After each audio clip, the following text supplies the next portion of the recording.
Hi, gang. I'm back in the studio. I am playing around with the little, that little gizmo that we talked about, the little wreath ornament and the little copper back plate. And what I'm going to do with this is I'm going to create a window pane. So I took a piece of painter's tape, blue painter's tape, and I put that painter's tape on there, and I'm going to cut out the window pane. And then I'm going to spray paint this little copper thing matte black. So the panes of the window will be the copper portion. And then this little, what is currently white, will be a green wreath, and it'll appear as it's hanging in front of that window. So when I get back, you'll see the cutting portion and then the painting portion, and it'll be a sequence of, quick clips that get us to the end of this ornament. I've decided I'm going to challenge myself every day with stuff that's in my house, and I'm going to create a Christmas ornament or a craft without leaving here. It's going to be like Chopped for the crafters. So I took the little copper plate, the tag, the Gino gift tag, and I cut and I covered it with a piece of blue painter's tape. And then I scored the tape with an X-Acto knife in the format of a window pane.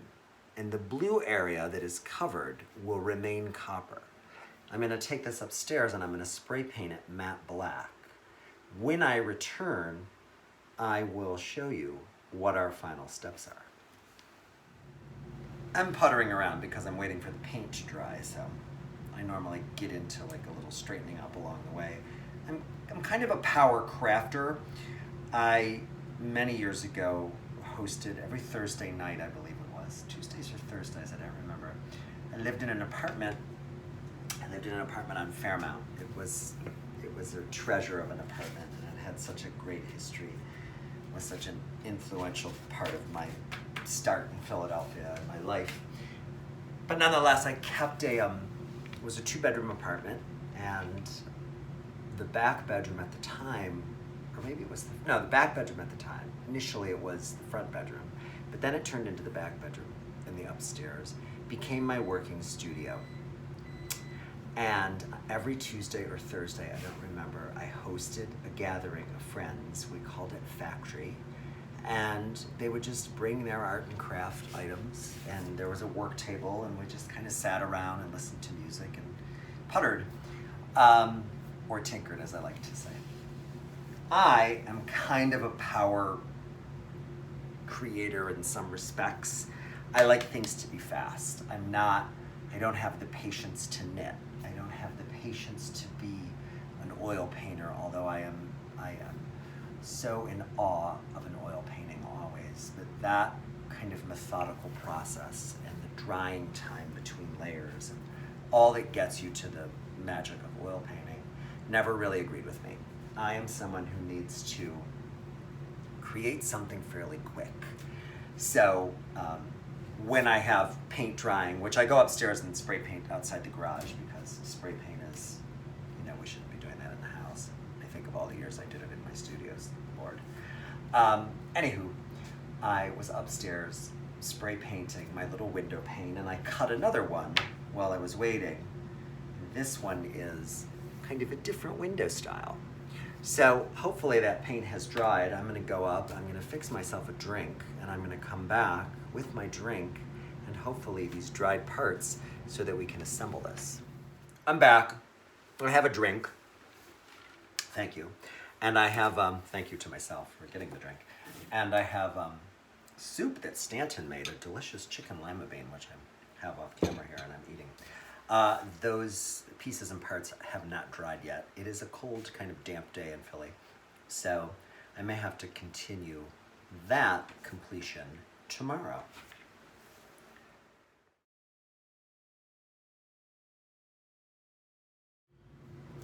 So, not quite dry yet.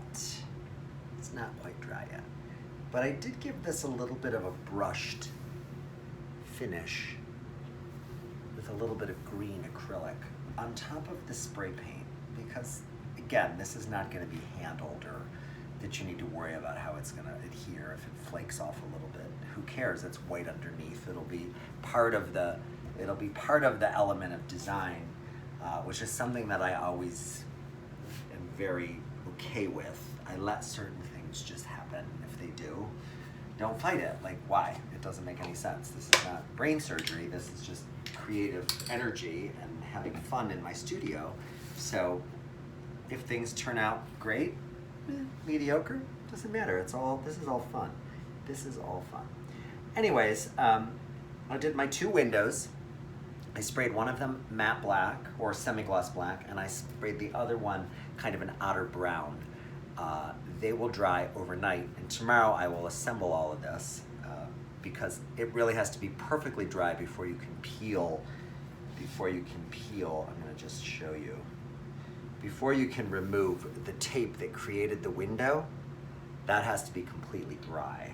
So I'm just gonna let that dry overnight, and I'm gonna go on to something else. Stay tuned.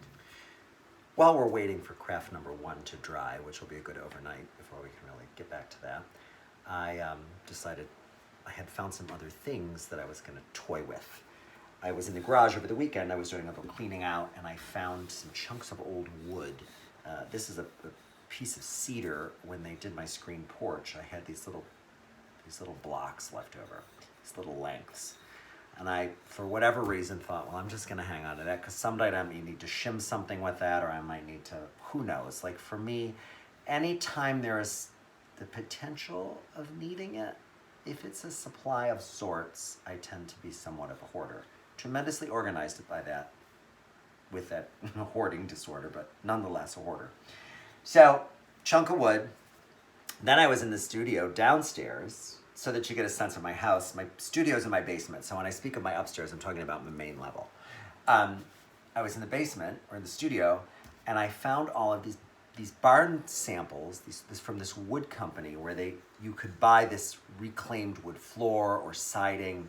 I was working on a project and I met a rep, and the rep gave me like a sample box. Well, usually when I get little things like this, I'm like, that's really too good to ever part with. So it's a little birchy barky on one side and a little wormy on the other. And I'm gonna take this little post and use this as a base. And I am gonna power screw through the bottom of that, or maybe I'll do the cracked side. I don't know yet. We'll make that decision. I like how this is just a weathered block of wood. And once this wood is positioned the way I want it, I'm going to turn this into a Christmas tree. Somewhat of a Charlie Brown Christmas tree, that kind of vibe, which I think could be very fun. So please stay tuned for this one. I've returned from the garage with power tools. This, I've decided that the top, what you'll see with the base, is that side, because I feel like that side, no, I'm conflicted. I think I want the bark looking side. All right, so basically that's what we're gonna do. We're gonna turn this into a little, what will be the trunk of the tree. I pre-drilled it in the garage because it's a little easier to do that. And here we're gonna stand this up. It's the level end. Because I will tell you something, this is cut from the crew, and there was like a chunk that it's like a little, see, it's not completely straight. Don't care, not gonna be worried one bit about that. I'm gonna turn this over, put my screw in. I'm gonna screw this into position.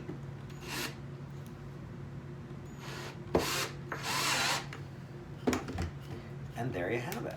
That is the base to what will be our Charlie Brown tree. So I'm back, and this is the start of the Charlie Brown tree.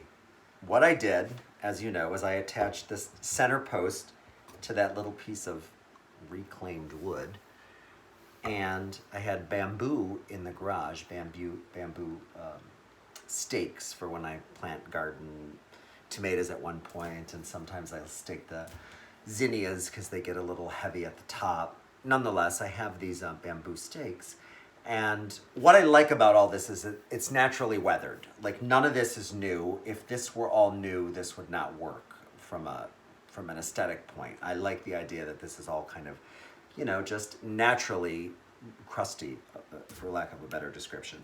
Anyways, what I did is I took this post and I pre-drilled holes just kind of randomly up the side of that and also up the other side, without any real true rhyme or reason, just that I knew I wanted 4 on each side, and I drilled 1 hole in the top. I'm going to put a drop of wood glue in each of these, and I'm going to glue this tree form, and then I'm going to decorate this tree with, I don't know what, maybe ribbon, maybe some pine, maybe some pine cones, whatever it is. It's more a nod to the tree shape than it really being, tree. Stay tuned. I have returned to Operation Charlie Brown Christmas Tree.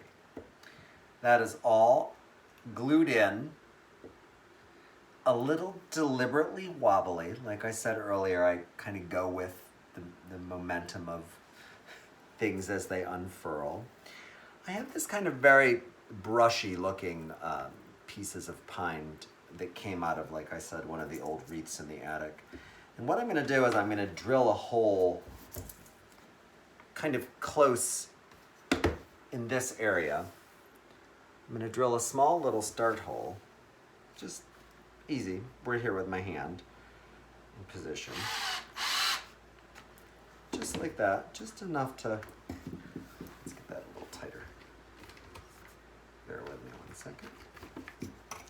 Just get a little hole drilled.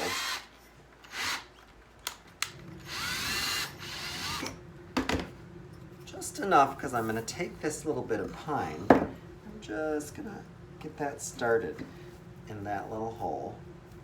And then